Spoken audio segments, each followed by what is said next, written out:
Así que, Ivonne, coméntame, ¿estás lista para empezar? Claro, sí, estoy lista y muchas gracias por los que están aquí y a ver si la gente se sigue uniendo después. Sí, definitivamente. Entonces, el escenario es todo tuyo. Vale, muchas gracias. Bueno, bonita noche y voy a prender solo 2 segunditos mi cámara porque uno, por cuestiones de, bueno, al rato va a dar bien la luz aquí, de momento no, entonces me veo un poco rara. Y lo más importante ahorita va a ser unas diapositivas que voy a estar compartiendo y demás, entonces, pero solo para que sepan quién está hablando y no es así como de, la voz fantasma. Entonces, pues mucho gusto, soy Ivonne y la charlita de hoy ya podemos comenzar con ella, ¿va? Les voy a compartir mi pantalla y me dicen si pueden verla, ¿ok? Va, ok. Vamos a iniciar entonces con la charla que, como ven, el tema de cómo se construye un mundo. Y es que hay una parte muy importante al respecto. Cuando vamos a crear videojuegos y demás, la historia es bastante importante. Y si te quieres dedicar aparte a otra cosa como, no lo sé, narrativa, bueno, novela visual, o si quieres hacer, no lo sé, investigar un poquito o incursionar un poco en lo que viene siendo cinematografía y demás, el cómo construir un mundo es muy importante en todo este tipo de carreras, ¿va? Entonces, vamos a iniciar en esta charla a ver temas que son como que lo básico, las bases para que este tipo de, digamos, sí, cuáles son las bases para poder construir un mundo, ¿no? Y vamos a iniciar con un término que es un término muy conocido que quizá ya alguien haya escuchado, que es la suspensión de la incredulidad. ¿Qué es la suspensión de la incredulidad? También lo pueden conocer como te voy a creer que los puercos vuelan. Y bueno, la suspensión de la incredulidad es una expresión que fue acuñada por un poeta y filósofo llamado Samuel Taylor. Y esto fue hace mucho, en 1817. Y se refería a esa voluntad que puede tener un espectador, un lector, un jugador, de aceptar premisas como ciertas, premisas sobre las cuales se va a basar una ficción, aunque sean fantásticas o imposibles. Por ejemplo, nosotros vamos a creer que un niño de 11 años se entera de que es mago. Nosotros vamos a creer que hay monjes pacifistas espaciales que usan mucho los sables de luz como para ser pacifistas, lo vamos a creer. Pero esta voluntad, este trato que hacemos con esa persona que nos está contando la historia, no es inquebrantable y tampoco va a ser permanente. ¿A qué me refiero? Es una oportunidad que nosotros damos y que el autor de lo que ustedes quieran debe de tener mucho cuidado de no perder, no romper ese contrato, ¿vale? Ahora, este pequeño spoiler, vamos a usar muchas referencias de la cultura pop para que sean más fáciles de cachar, pero pues espero que sirvan para reflejar aquí los puntos que vamos a tratar. Entonces, ya sabemos que existe la suspensión de la incredulidad, que es el pacto que hacemos y decimos a aquel creador, te voy a creer, pero les digo que se puede romper. Entonces, el cómo, bueno, vamos aquí. Primero, algo que debes de saber al respecto es que puedes pedirle a tu audiencia que crea lo imposible, pero no lo improbable. Ese es un credo televisivo que no está infundado y que le copio un poquito a Aristóteles. Después vamos a ver la frase original de Aristóteles. Y es que puedes pedirle a, digamos, a tu audiencia que te crea que los dioses nórdicos tienen superpoderes y llegan a la Tierra por accidente y de repente están coludidos con el gobierno de Estados Unidos. Ok, te lo van a creer, pero no puedes creer que alguno de estos dioses adivina la primera, no lo sé, la contraseña de la computadora de máxima seguridad del gobierno. ¿Y a qué se refiere esto de que pueden creer lo imposible, pero no lo improbable? Vamos a ver un pequeño ejemplo. Puedes hacer que tu audiencia te crea que se puede aprender a usar la fuerza, pero no le vas a poder hacer creer que se va a lograr a la primera. Puedes hacerle creer que Superman tiene superpoderes, pero no que no lo reconozcan cuando es Clark Kent solo porque usa lentes. Espero que con esto esté quedando más o menos claro a qué se refiere esto. Puedes creer cosas que son imposibles, pero curiosamente cuando no son imposibles sino improbables, se rompe un poquito esa ilusión, ¿vale? Entonces, Es importante cuidar por ejemplo, aquí les pongo a Rey, este personaje de Star Wars, como mal ejemplo, no como buen ejemplo de que nos habían dicho que tú tenías que esforzarte para poder usar la fuerza y de repente llega y lo hace toda la primera. Ahora, la suspensión de la incredulidad no es algo que hay que tomar a la ligera, porque si se rompe, se produce ese momento incómodo en el que tú te volteas a ver con la persona que te está haciendo compañía al ver la película, jugar el juego, leer el libro, y es esa sonrisita burlona en la cara de ambos. ¿Por qué? Porque la magia se rompe y de repente te desconectas con esa conexión, ya sea emocional o lo que sea que ya estabas teniendo con la historia. Y en muchas ocasiones, el poder recuperar esa, digamos, suspensión de la incredulidad ya está difícil, le quita un poco el buen sabor de boca que tenías con la historia y así. Y en cuanto a productos culturales y demás, en donde hay un mundo, una historia, es importante conservarla porque va a depender mucho de que el producto sea exitoso, no que tu público pueda hacer una conexión emocional. Y aquí le estás cortando el rollo. Entonces, para cuidar la suspensión de la incredulidad, debemos hacer que nuestra historia sea verosímil, ¿vale?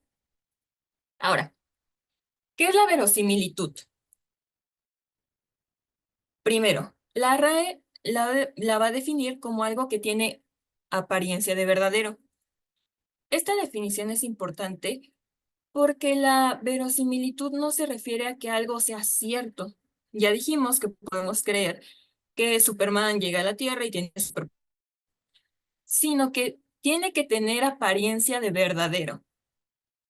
Me van a preguntar quizá, ¿y cómo voy a hacer que algo que no es cierto, que es muy fantasioso, tenga apariencia de verdadero? Lo vamos a ver a continuación. Entonces, si lo verosímil o la verosimilitud se refiere a aquello que tiene apariencia de verdadero, lo inverosímil es, por lo tanto, algo difícil de creer. No tiene que ser falso, simplemente difícil de creer. Por ejemplo, una historia real puede llegar a ser mucho más inverosímil que una ficticia. Yo sé que ya han visto memes o compilados o notas de estas notas de periódico que son difíciles de creer. Por ejemplo, aquí tenemos el ejemplo de discuten en un bar. Se va, se vuelve vestido de buzo y dispara con un arpón. Cuando lees ese tipo de titulares y lees las notas, dices, ok, es algo que pasó, o al menos lo creemos, está en un periódico, pero es difícil de creer, incluso cuando hay pruebas, digamos, imágenes, fotos, testigos, hay ciertas historias de la vida real que cuestan trabajo creer.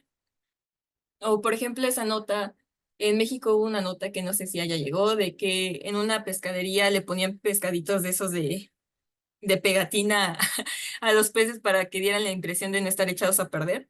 Ese tipo de notas son difíciles de creer.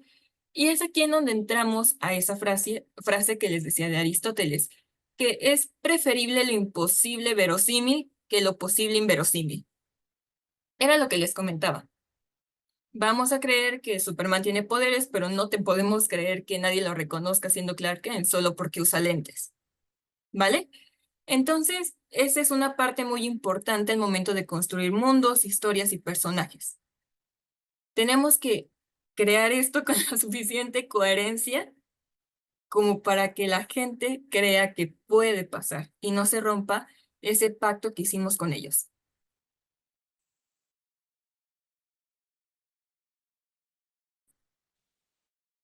Voy a poner un ejemplo de uno de mis alumnos, que era, ok, te voy a creer, era la propuesta de una historia. Te voy a decir que ahora la Tierra es un paraje posapocalíptico que se creó a partir de un desastre nuclear global, que solo hubo unos pocos supervivientes. Te lo voy a creer. Todo lo vemos probable, posible y plausible. Pero lo que no te puedo creer es que solo 5 años después de eso, ya se están reconstruyendo las ciudades, tiene una organización gubernamental estructurada y funcional, entre comillas, obviamente, así como un cuerpo de policía o que los traficantes usan pines, de esos pines que venden de bandas o artistas para ropa o demás, para fundirlos y hacer armas. Ahora les traigo este ejemplo porque es interesante. Podemos creer lo del desastre, pero vamos a tomar de referencia algo real. la pandemia de COVID fue algo horrible, algo traumático, pero no fue un apocalipsis nuclear. Y aún así se estaba haciendo proyecciones de que la economía iba a tardar 10 años en recuperarse como mínimo, y vemos que las cosas no se recuperaron tan fácil, nunca supimos cuándo terminó la crisis o el punto más álgido de de la crisis y demás. Todavía queda ese pequeño trauma, hay gente que todavía no se siente cómoda al dejar de usar cubreboca. Tienes que tener cierta conciencia de qué cosas pueden ser creíbles. Imagínense que todo quede en ceros, solo sobreviven tres pringados, pero ya en 5 años ya está todo en una tipo de sociedad distópica, como lo veríamos en, no lo sé, muchas películas. Es como de, no creo que en 5 años, en especial porque mi alumno me decía que la gente se enfermaba y se le caía casi casi la carne a pedazos por la radiación. Es como de, no creo que ellos pudieran tener la capacidad de hacer eso. Entonces, este pequeño ejemplo, ¿vale? Entonces, ahora, ya dijimos que es importante que nos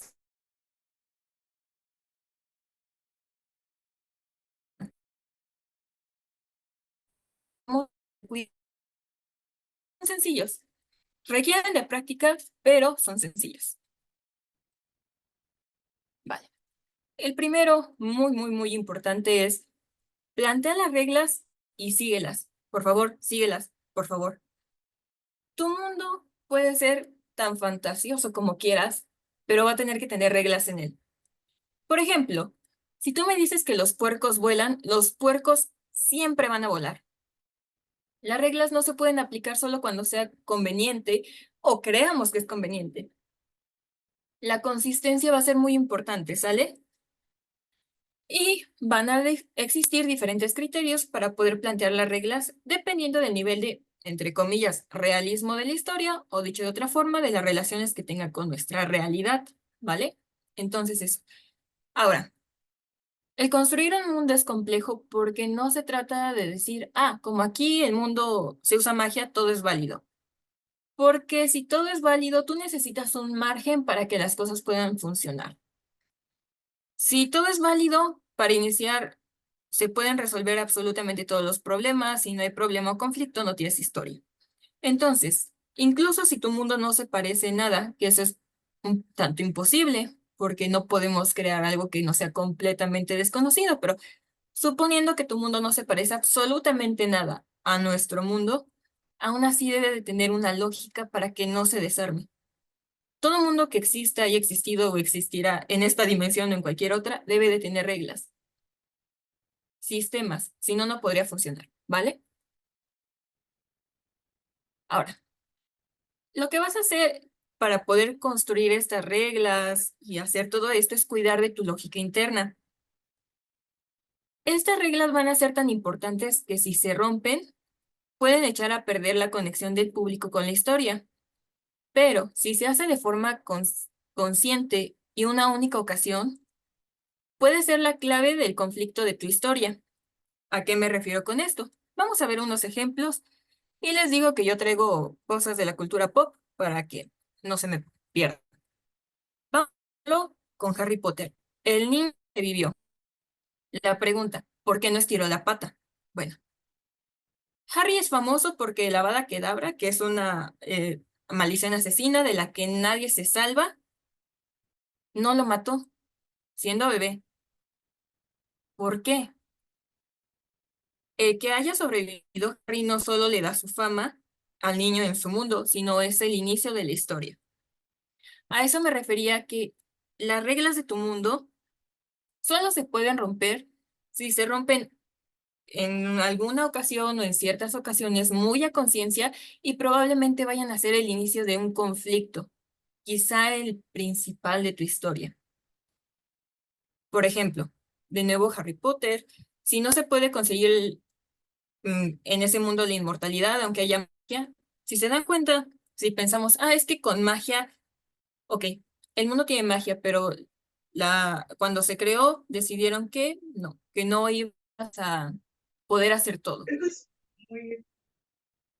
¿Mande?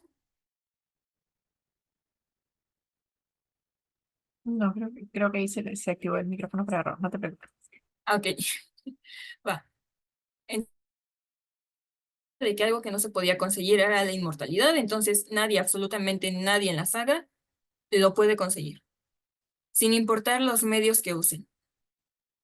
Y el mundo de la magia, tanto en Harry Potter, no es tan caótico como el País de las Maravillas. Bueno, pues porque incluso la magia tiene sus límites. Les decía, cuando crearon el mundo, le pusieron ciertos límites para que también moviendo, digamos, el curso de la historia. Si todo se pudiera resolver, no habría conflicto o todo se resolvería muy rápido. Pero, por ejemplo, aún así, aunque no todo se puede en el mundo de la magia, algo curioso es que se menciona en los libros de que los magos, lógica y demás, que no están acostumbrados a usar la lógica como los magos, ¿no? Para ellos no es tan común. ¿Por qué? Porque para ellos los objetos no siempre están sujetos a la gravedad, por ejemplo. Entonces, debes de tener cuidado en ese tipo de cosas. Vamos a ver otro ejemplo y es un ejemplo más reciente. Ok, todo el mundo sabe que Barbie no necesita escaleras para bajar de su segundo piso de su casita de los sueños a su patio. Cuando necesita las escaleras, cuando se rompe esa regla o ese funcionamiento de su mundo, es cuando vemos que está dándose el conflicto y lo que va a dar paso a que se construya lo demás en la trama. Aquí en Barbieland, en donde tú eres Rosita y playar es un trabajo, esas cosas son normales. Y cuando se rompe esa normalidad o esas reglas del mundo, en donde Barbie flota o Barbie es perfecta, inician los conflictos para nuestros protagonistas, para la gente que está involucrada en esto, ¿vale? Es a lo que me refiero que cuando tienes un mundo, si se rompen las reglas, más vale que sea conciencia y que sea para algo importante, ¿sale? Porque si te la pasas rompiendo las reglas, ya sea porque te facilita las cosas, porque no sabes cómo seguir desarrollando el mundo o porque se te olvidó, la gente lo va a notar y va a ser bastante extraño y bastante, digamos, incómodo para el espectador, porque yo estoy segura de que ya les ha sucedido que están viendo algo, están muy emocionados con eso, y de repente el efecto se rompe, ¿va? Entonces, eso es algo a considerar. Reglas que vamos a seguir. Ahora, un pequeño recordatorio antes de seguir avanzando. Que exista tu historia, debe de existir un conflicto. Tal vez la hija pequeña de la familia quiere participar en un concurso de belleza infantil que es en California y todos se suben en su camionetita para ir allá. O quizá mataron a tu hermano gemelo que iba a irse a otro planeta y el gobierno, como es muy sensible a tu dolor y no está dispuesto a perder dinero, te ofrece tomar su lugar. Pero quizá tus problemas son verdaderos problemas y de alguna manera tu cordura y el funcionamiento de tu mundo como lo conocías ha colapsado. Estas anomalías son lo que nos pueden ayudar a generar el conflicto. Y ahora, las anomalías no tienen que ser fatalidades grandes, puede ser incluso un conflicto interno. Una persona que jamás se había deprimido se deprime por primera vez. Ejemplo. Pero las reglas de ese mundo como se conocía es cuando van a cambiar, no solamente porque se nos olvidó, ¿va? Ahora, hay algo curioso y es esa relación que va a tener con el mundo, entre comillas, real. En este caso, según con la época. Vamos a ver. No sé si hayan leído ya alguna novela histórica. Hay muchas novelas históricas ahí por el mercado y son un buen ejemplo respecto a esto. Son ficción, aunque usen datos de la biografía de X sultanito, fulanita, un libro ficcionado de la vida de Frida Kahlo, sigue siendo ficción. Pero en este tipo de ficciones, ese mundo, digamos, artificial o ese mundo que tú estás inventando está ligado con lo que viene siendo el contexto histórico.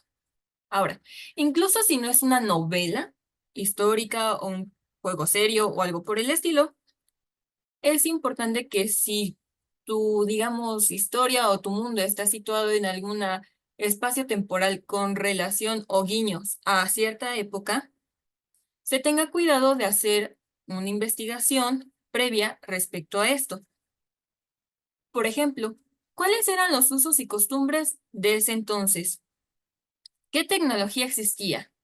¿Qué expresiones se usaban? ¿Qué arcaísmos no eran arcaísmos en esa época, sino palabras comunes? ¿Qué palabras no existían? ¿Cómo funcionaba la sociedad?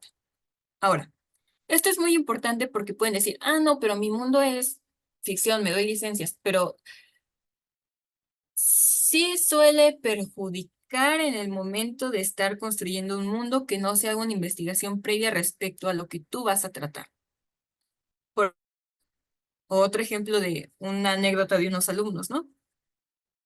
Un alumno estaba creando su historia en la clase de guionismo, eran unos monjes en la época medieval, llega uno muy propio buscando a otro, le pregunta, disculpe, noble señor, ¿usted es fulanito tal? Y el otro monje le responde, Simón. Entonces, si haga de cuenta, si ya tienen su historia y están haciendo eso, ¿cómo se sentirían ustedes si lo están leyendo y de repente todo ambientado, el otro personaje habló de manera muy propia y de repente le responden Simón? No sé si se pueden imaginar ese momento, sentirían que se están incluso riendo de ustedes, ¿no? O aventándoles un chiste. Entonces, es muy importante, además de que te puede ayudar porque te puede dar pauta respecto a cómo va a funcionar el mundo.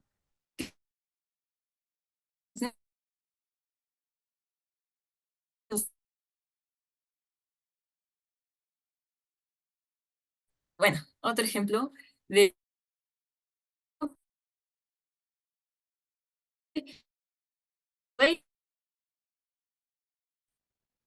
Entonces, el cuidar este tipo de detalles va a ayudarte a hacer que tu mundo sea mucho más creíble, mucho más plausible y no sacar de la burbuja a tu espectador.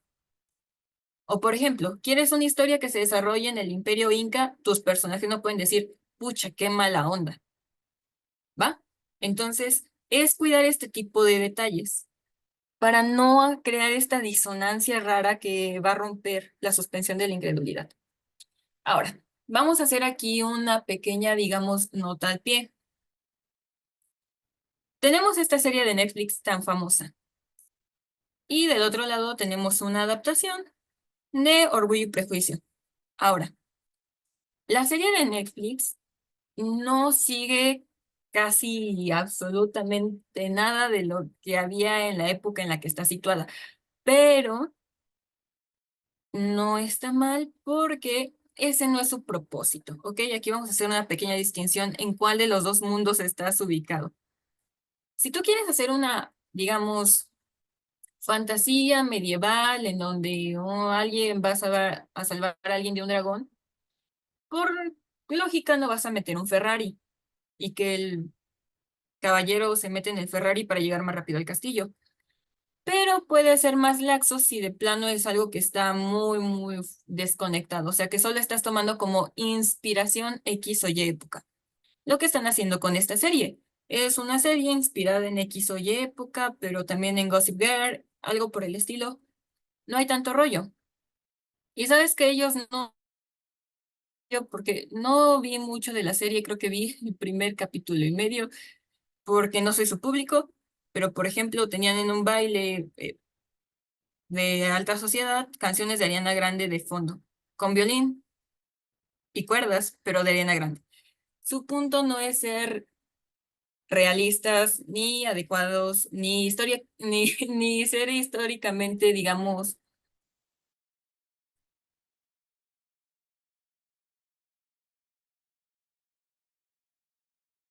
históricos incluyendo dentro de ese mundo que alguna vez existió. Si es necesario que hagas una investigación respecto a cómo tiene que ser la forma en la que tus personajes hablan, se relacionan, actúan y demás. ¿Vale? Esa pequeña nota al pie. Puedes hacer algo que esté medio inspirado en, pero que no pertenezca a las reglas. Pero si tu intención es hacer algo que según existía dentro de X o Y mundo, aunque esté siendo ficción, debes de seguir ciertas reglas, ¿vale? Ahora, esta mundo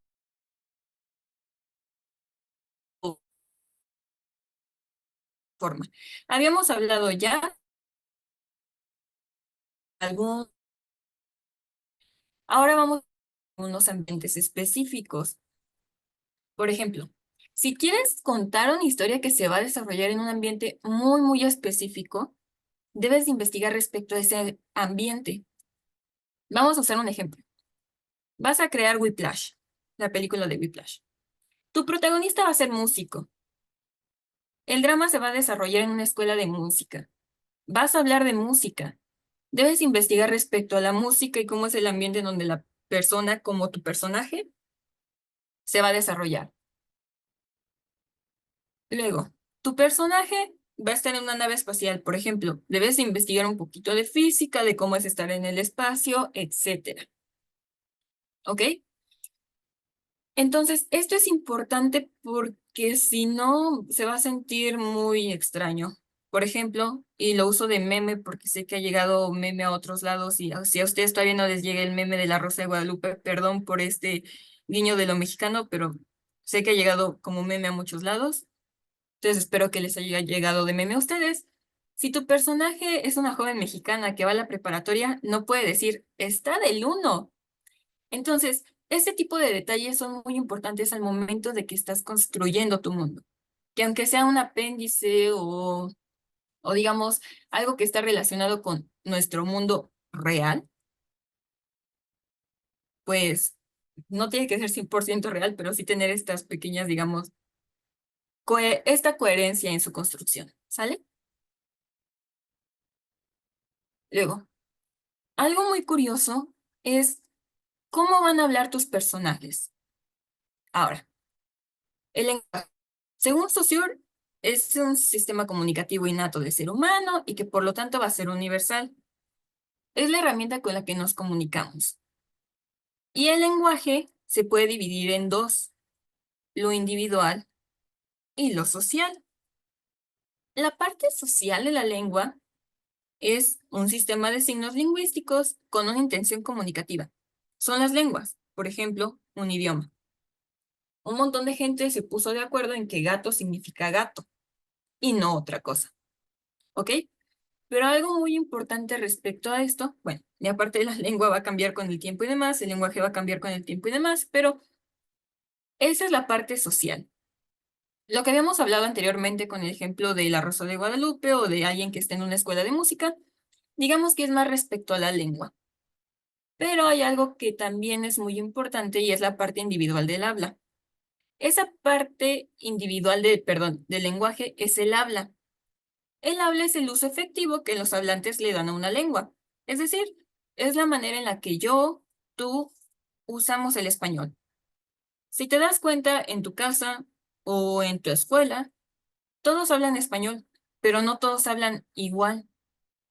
Cada quien tiene sus muletillas, unas palabras muy presentes, cierto tono, cadencia, etcétera. Y el cómo hablen mis personajes y cómo hable la gente que está a su alrededor es muy importante para generar esa sensación de verosimilitud. Va a depender de su edad, de su personalidad, de su origen espacio-temporal geográfico en el que se encuentran, ¿ok? Y debe de ser coherente. No sé si se acuerdan de, si han visto Home Alone, la 2 o la uno también, de que a veces Kevin McAllister llama la atención de la gente porque habla muy propio para un niñito de su edad. Eso es a propósito porque quieren que el niño se vea curioso. Pero es un buen ejemplo de cómo ese, digamos, lenguaje, entonación o palabras que usa no son propias de un niño. Aquí se hace a propósito para que te dé risa y a los otros se les haga extrañito el niño o les dé ternurita, pero ahí hay un ejemplo de cómo cada personaje o cómo, digamos, el lenguaje en tu mundo se puede desarrollar tanto en la parte, digamos, social de la lengua y la parte individual del habla. A ver, un ejemplo muy claro es Hobie, ahora en esta última película de Spider-Man, porque habla con un acento, no sé si la llegaron a ver en inglés, habla con un acento que, perdón por mi acento, Cockney, en Inglaterra se conoce así, e incluso se considera parte dialecto y está asociada con la clase trabajadora del este de Londres. Algo común o algo muy característico de esto es que, por ejemplo, omiten la H. Y si se dan cuenta, el personaje incluso al presentarse, su nombre es como de, no pronuncia la O. Entonces, todo ese tipo de cosas son importantes. Y doy su ejemplo porque es inglés, pero Londres también fue cuna de la cultura punk. Él es un punk. Y el que sea un acento que esté relacionado con la clase trabajadora no es coincidencia. Entonces, todo esto va a ser bastante importante cuando vayas construyendo tu mundo. Pensar en el lenguaje general, en la parte social, que va a ser la lengua, y en la parte individual, que va a ser el habla. Porque incluso si tienes dos personajes en la época medieval, no va a hablar igual el rey que un pastor.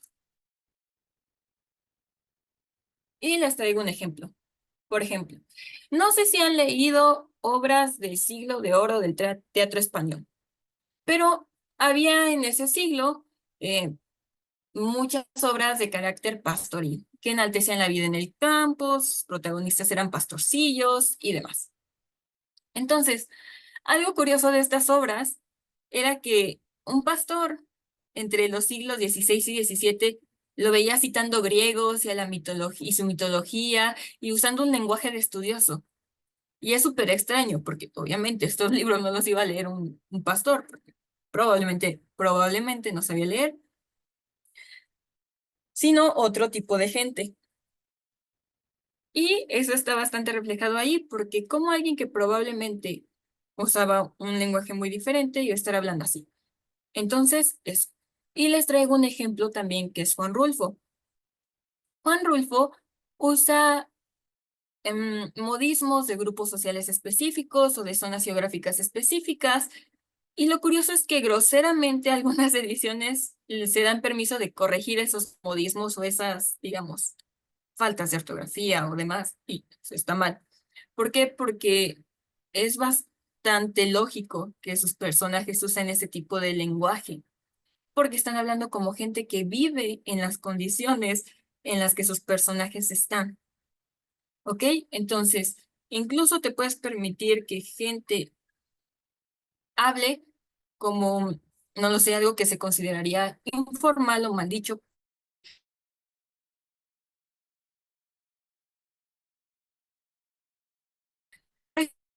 No vayamos tan lejos, un niño pequeño. Probablemente se equivoque todavía al pronunciar palabras grandes, complicadas o que no escucha mucho.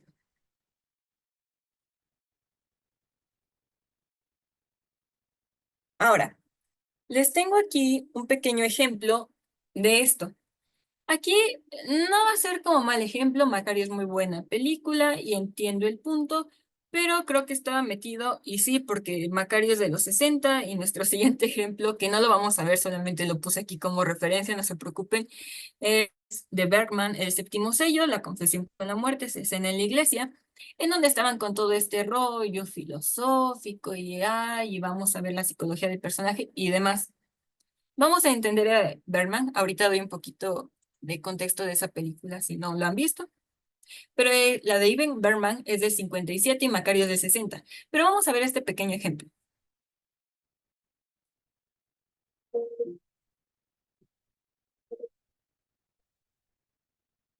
¿Qué tal, Macario? Espérate un momento, porque hoy la muerte nos da mucho trabajo. ¿Cuántas velas, eh? Pues ya ves, hoy no alcanzan. Son malos muertos. ¿Mm? No vas a comprar las tuyas. Aquí te las dejo más baratas. No, gracias, no. Haces mal, Macario. Hay que tener más consideraciones con los muertos, porque pasamos mucho más tiempo muertos que vivos. Total, en esta vida todos nacemos para morirnos. ¿Y qué ganamos aquí? Algunos gustos, y a veces ni eso. Mucho trabajo, muchas penas. Cuando nacemos ya tenemos nuestra muerte escondida en el hígado o en el estómago o acá en el corazón, que algún día va a parar. También puede estar fuera, sentada en algún árbol, que todavía no crece, pero que te va a caer encima cuando seas viejo. Y bueno, se los pongo de ejemplo porque recuerdo un poquito a eso de las obras de teatro pastoriles, en donde, ok, vemos a este hombre que más o menos es un poquito más, no es de la misma clase social de Macario y demás, pero es que de repente se nos ponga así de filosófico y que se ponga a hablar con esa entonación que parece más de teatro y demás, rompe un poquito. Entonces, ese tipo de ejemplos, ¿vale? Buena película Macario, si no la han visto ahí, pero pues les digo, eso va más por el, digamos, supongo que es la época, está todo este cine, tenemos a Ivan Bergman, que en el 57, luego películas y demás, pero bueno, ahora, después de eso, quiero señalar que te puedes dar licencias artísticas, pero eso es muy diferente a no saber de qué se está hablando, porque se nota, la ignorancia se nota y pasa factura. Ahora, ¿a qué me refiero con eso? No tienes que seguir 100% todo como sucedió en la historia. Te puedes tomar algunas licencias artísticas para que el trabajo funcione. Pero si no conoces de lo que estás hablando, se va a notar. Aquí traigo un ejemplo que es Nocturno por Tony Sandoval. Su estilo de ilustración es preciosísimo, pero a mí se me hizo algo muy curioso en esta historia. Uno de sus personajes, bueno, su personaje principal, su protagonista, es un cantante de una banda de metal. Muy bonito todo. Y es bastante curioso de que después de un concierto dice así como de, y de tanto estar gritando, y es, ouch. Em, a lo que me refiero es de como de, ok, tú sentías que para esta historia debía de estar aquí tu chavo oscurón, que obvio le va a gustar el metal y demás. Pero el que digas que al otro día de un concierto de una persona que se dedica a hacer culturales y growls no puede ni hablar porque estuvo gritando toda la noche es como de, si quieres meterlo en tu historia, al menos sin ver la garganta, porque se nota un poco incómodo, porque funciona más para el estereotipo que algo real. Y a veces esto se nota ya sea que te saca de tu burbuja o hace que tus personajes sean acartonados. Así que investiga cuando estés tratando algo de lo que no sepas, ¿vale? Y bueno, lo es bien. La complejidad de personajes vas a tener que conocer. Personajes se mencionan aquí porque son parte del mundo. Más construyen gran parte del mundo. Entonces, para poder crear personajes complejos tienes que conocerlos. Y por muy fantasiosos que sean, tienen su lógica y también tienen su corazoncito, ¿o no? Pero en ese caso siguen teniendo su lógica, ¿vale? Incluso el más desquiciado de ellos. Vemos la película del Bromas, que realiza, tienen lógica, aunque no. No sé si me explico con eso. Dentro de su cabeza, dentro de lo que está pasando, entiendes por qué está haciendo lo que hace. Y no en el sentido de justificarlo, sino que entiendes qué le pasó al personaje. Es lógico que haga lo que hace. Entonces debes entender quiénes son y por qué hacen lo que hacen. También sangran y tienen cicatrices. Antes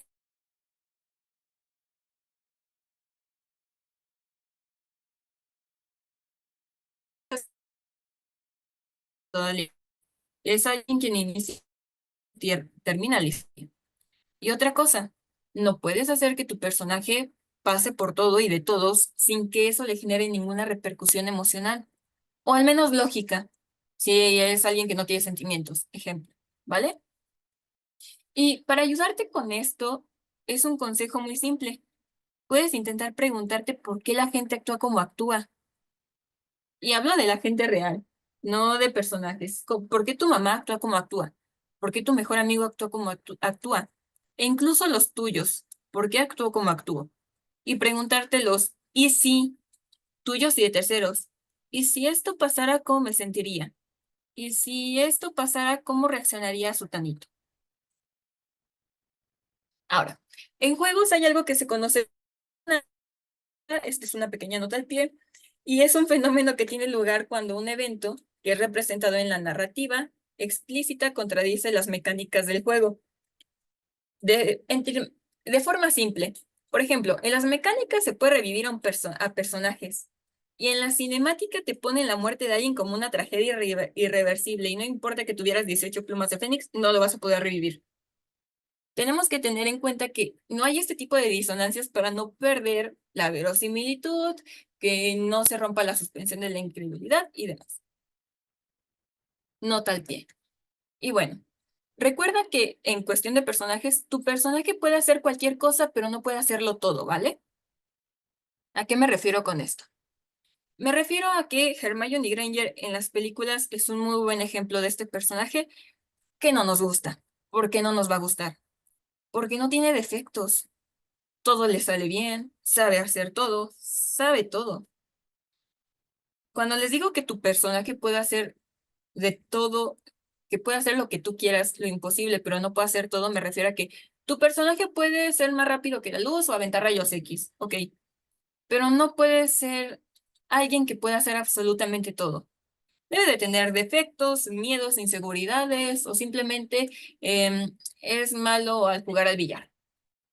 Si tú haces personajes que no tienen defectos, sea lo que sea que tú consideres un defecto o que puedan hacerlo absolutamente todo, se van a sentir raros, no van a ser creíbles y aparte te van a generar disonancia en la narrativa. ¿Por qué? Porque si puede hacer todo, como ¿por qué necesita a los demás? ¿Vale? Solo esa pequeña nota al pie a tener a consideración. Ahora, ambientes y ecosistemas. Las costumbres locales de tu mundo, sea el mundo que sea, van a depender también un poco del ecosistema. ¿Qué comen o qué no comen? ¿Cómo visten? ¿Cómo viven su día? Si viven en el desierto, obviamente no van a estar comiendo pescado y cosas por el estilo. Los animales en los ecosistemas deben de pertenecer al mismo. Si es algo basado en nuestro mundo real, no pongas ajolotes en el mar. No pongas animales que viven en la selva con animales que viven en la tundra. Tienes que hacer una investigación para saber cómo es el ecosistema, cuáles son sus reglas y qué sí se puede y qué no se puede hacer. Ahora, si estás inventando lugares y ecosistemas, la flora, la fauna y las construcciones de las personas alrededor deben de ser acordes a ellos. Si es un lugar con un invierno permanente, los animales probablemente van a ser peluditos, blancos, la vegetación va a ser escasa. Si hace calor, ¿cómo serían las casas?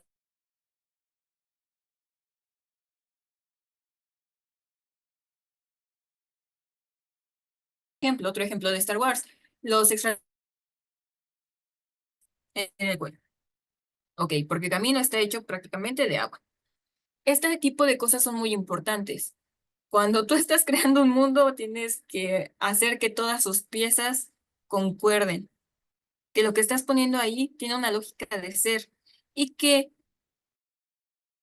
parado forman una imagen más amplia al unirlas. Es decir, que todo esté interconectado entre sí y que si le mueves a algo va a tener repercusión en lo demás.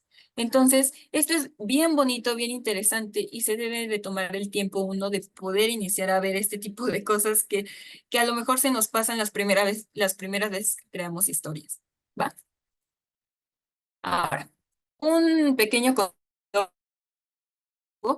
y si no, yo se los doy ahorita, es Kill Your Darlings. Este es un consejo muy común dado por escritores a otros escritores y se refiere a algo. Y es a cuando tú vas a decidir deshacerte de una historia, de un personaje o de una frase innecesaria en un escrito que tengas, en donde quizá a lo mejor esos elementos ya te esforzaste duro para crearlos o te gustan mucho, pero debes de saber aceptar cuando algo es mejor para tu historia y eliminarlo si es necesario. ¿Va? Entonces, este es un muy buen consejo, Kill Your Darlings. Y ahora, yo estoy hablando mucho de escritura en este momento porque antes de que tú te pongas a bocetar el mundo, los personajes y demás en alguna, digamos, en ilustración, tienes que tener ya más o menos en claras estas bases. Y si no, pues al menos también estar consciente de que lo que vas a estar haciendo va a ser bocetar esas imágenes, esas ilustraciones. No van a ser ni de cerca lo que va a terminar siendo, ¿vale? Y aquí algunos consejos que son muy, muy importantes. Primero, tienes que leer. No importa si tú te vas a dedicar a los videojuegos, no importa si después lo que quieres hacer es audiovisual, algo de audiovisuales, no importa. Tienes que leer. Leer, leer, leer, leer te va a ayudar muchísimo a esto. Si no eres muy afecto a la lectura, puedes iniciar leyendo novelas cortas o mejor aún, cuentos. Los cuentos son perfectos para practicar tu lectura, el cómo se escriben personajes, el cómo se escriben diálogos, el cómo se escriben mundos. ¿Por qué? Porque es algo que te exige poco tiempo y es algo que está construido en su totalidad. Julio Cortázar tenía una frase que dice, la novela puede ganarse por puntos, el cuento puede ganar por puntos, el cuento tiene que ganar. Los cuentos son una herramienta muy valiosa, son breves, si están bien escritos, perfecto. Entonces, si quieren recomendación de cuentos, yo, algo muy básico y así con lo que puedes iniciar y son muy lindos, son los de Cortázar, Nabokov. Me gustan más sus cuentos que sus novelas, Vladimir Nabokov. Puedes iniciar con ellos. Otra cosa es que tienes que escribir. No importa que sea un videojuego. Tú tienes que, y no solamente ahorita, tú vas a tener que estar escribiendo siempre. Puede ser que lo hagas en cuadernos, que pegues hojitas en la pared, que te compres un pizarrón, pero tienes que iniciar a escribir para poder practicar respecto a cómo se construyen estos mundos.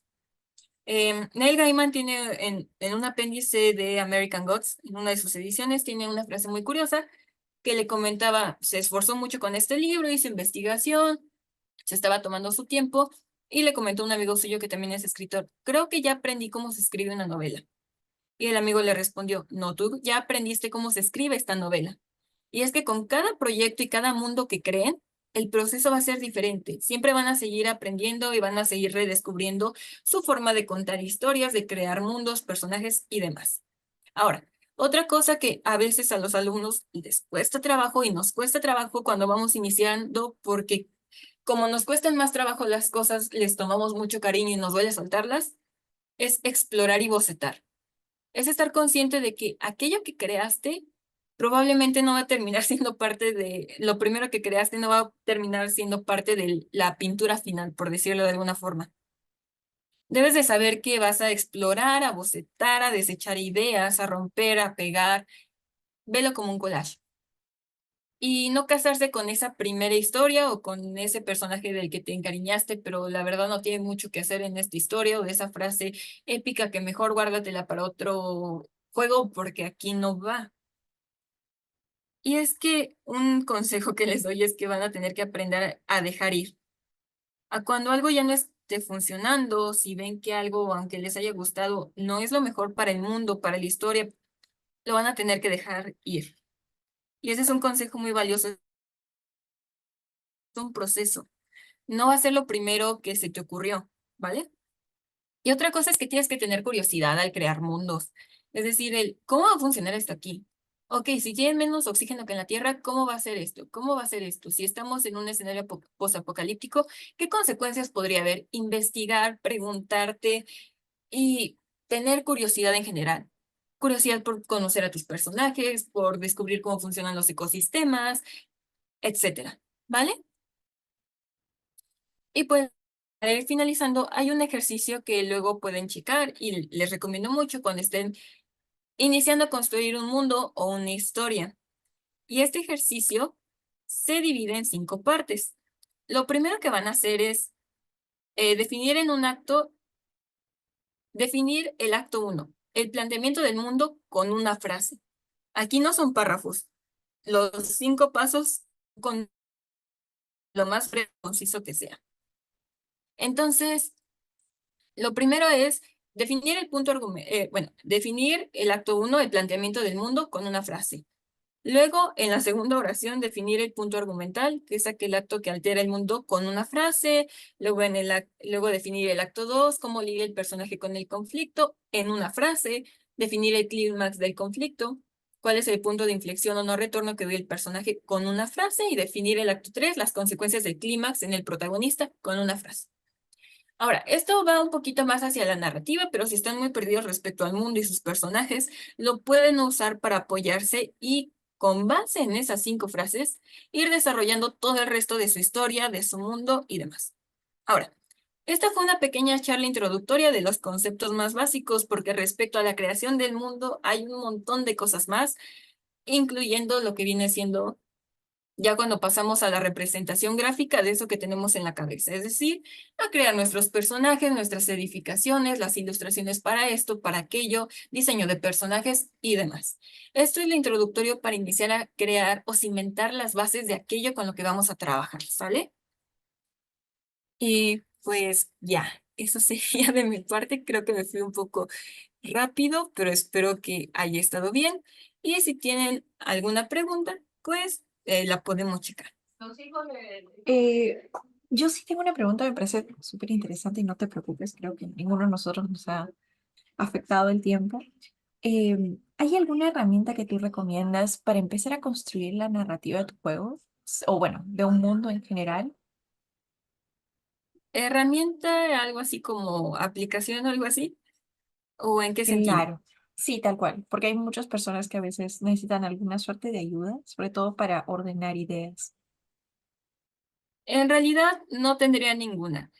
Yo les recomiendo mucho lápiz y papel y si no se sienten cómodos con lápiz y papel, notas, algo así. Aquí les recomiendo que usen aquella herramienta digital o análoga que les permita de mejor forma ir visualizando todo juntito.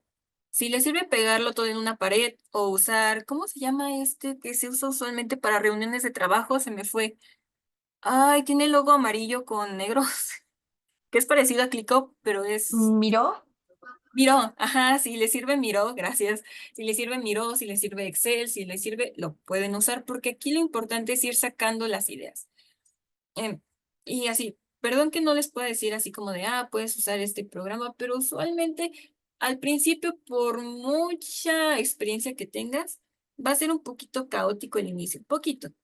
Entonces, para las primeras fases de cómo acomodo qué, sí, yo recomendaría sí lápiz y papel, y no porque sea viejita, que sí, nací con 80 años, pero em, el acto de escribir ayuda mucho a este proceso. O sea, el acto cognitivo de escribir hacia mano o si quieres en tu tablet, pero escribirlo a tu puño y letra te va a ayudar mucho. Entonces, esa sería mi recomendación. Está perfecto. Bueno, no sé ahí si alguno de los chicos que está en la charla quiere aprovechar a dejar alguna pregunta para Ivonne. Mientras tanto, Ivonne, ¿dónde te pueden encontrar? Porque capaz quieren seguir algunos de tus proyectos o cositas. Bueno, pues en redes sociales me van a encontrar tanto en TikTok, que está olvidado, y en Instagram, que tengo más que nada cosas de ilustración y de diseño. Me van a encontrar como ivonconsuelo.r. Y lo que viene siendo LinkedIn, me pueden encontrar como Ivonne, esperen, porque se me olvida. Qué profesional de mi parte, Ivonne C. Robles. Y ahí pueden, pues sí, pueden encontrarme. Igual yo estoy detrás de Concepto y Contexto, un espacio para la difusión de la investigación, del diseño, principalmente de la comunicación gráfica, pero no exclusivamente. También vamos a tener cosas de juego y así, entonces ahí pueden encontrarme también. Buenísimo. Igualmente, agradecerte mucho por tu tiempo. Espero que te podamos tener en algún futuro cercano. Ha sido un gusto escucharte y nada, muchísimas gracias de nuevo. Y gracias chicos por acompañarnos. Disculpen más bien que no hemos estado con cámara. Creo que la conexión ha estado terrible para todos. Sí. Así que si quieren seguirnos, ya saben, están las redes de Skillmaster para saber de las charlas que se vienen, porque pronto vamos a estar anunciando las charlas de mayo. Y nuevamente, muchas gracias por tu tiempo, Iván.